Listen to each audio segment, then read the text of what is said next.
इतना पढ़ो कि लोग तुम्हें पागल कहने लगे। गर्मी का मौसम, ना कोई पंखा, ना कूलर, ना एसी। पिछड़ा हुआ गांव जिसे शहर में 4 लोग भी नहीं जानते।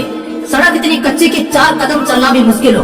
परिवार की हालत कुछ ऐसी कि साला खुदकुशी करने का मन करे।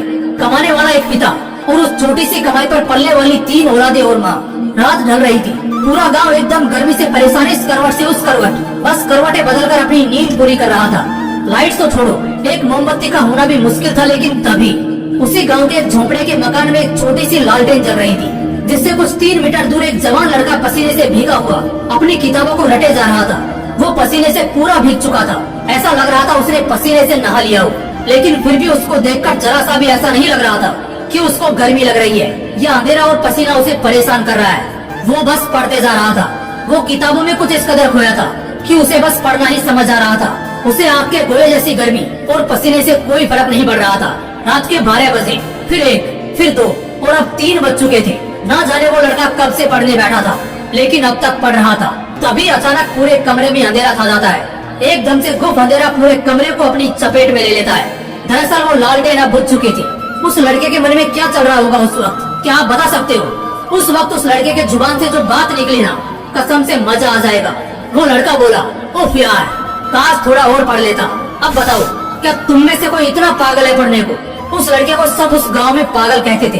गांव वालों से पता चला कि वो लड़का कब पढ़ने बैठा था, लेकिन कब तक पढ़ता रहेगा कोई नहीं बता सकता था।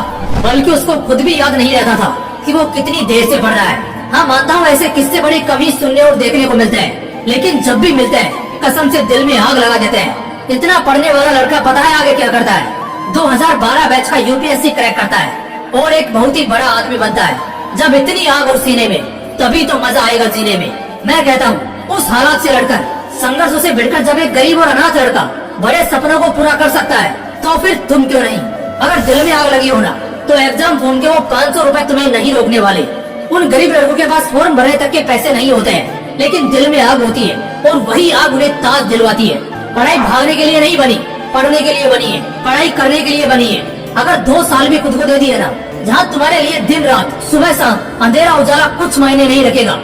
मायने रखेगी तो सिर्फ एक चीज कि बस बहुत हो गया, अब सिर्फ और सिर्फ पढ़ना है, चाहे कुछ भी हो जाए, बस पढ़ना है। वैसे इसके लिए खुद को उकसाना नहीं है और ना कोई जबरदस्ती करनी है। बस अपने दिमाग को और अपने मन को समझाना है पढ़ने के लिए। पढ़ना है तो सिर्फ इसलिए क्योंकि ये मेरा हक है, मेरा गर्व है। कल मेरा हथियार बनेगा और इसी से मेरा कल चमकेगा। अगर दिमाग में 4 पैसे का ज्ञान नहीं होगा ना, तो अपने खुद के बच्चे भी इज्जत नहीं करेंगे। अगर आज पढ़ा नहीं तो कल खेत खलियान सब बिक जाएंगे और भूखे पेट जिंदगी काटना बहुत मुश्किल है। बार बार कह रहा हूँ, सब छोड़ दो, सब बातों को भुला दो। दिलो दिमाग में बस एक बात साफ रखो, अब मजा करना है पढ़ते वक्त। इतना पढ़ना है कि सारा लोगों को लगने लगे कि कहीं पागल तो नहीं हो गया ये। तुम्हें ये तो मालूम ही है कि यही पागलपन वाली मेहनत ने लाखों घर बसाए हैं, लाखों जिंदगियां बनाई है, लाखों लोगों की किस्मत चमकाई है। अगर उस बुलंदी पर पहुंचना ही सिर्फ एकमात्र मकसद होगा ना, तो कसम से वो तुम्हें झक मार कर मिलेगा। लेकिन उन सबसे पहले, उस उजाले के कल से पहले आज तुम्हें पढ़ना होगा। इतना पढ़ना होगा, इतना पढ़ना होगा कि किताबें तुमसे थक जाएं, लेकिन तुम्हारा हौसला ना थके। मजा आने लगेगा यार। बस 2 से 5 दिन में दिमाग लगाकर कुछ पढ़ लिया ना, तो फिर दुखी आत्मा या भटकती आत्मा नहीं रहोगे, बल्कि बवाल आदमी बनकर निकलोगे। अगर दिल में आग लगी हो तो वीडियो को लाइक और शेयर करना, और अगर चैनल को अभी तक सब्सक्राइब नहीं किया है तो सब्सक्राइब करके बेल आइकन भी जरूर प्रेस कर लेना। मिलते हैं इसी तरह की एक और बवाल वीडियो में। तब तक मस्त रहो और आग लगाते रहो। जय हिंद, जय श्री कृष्णा।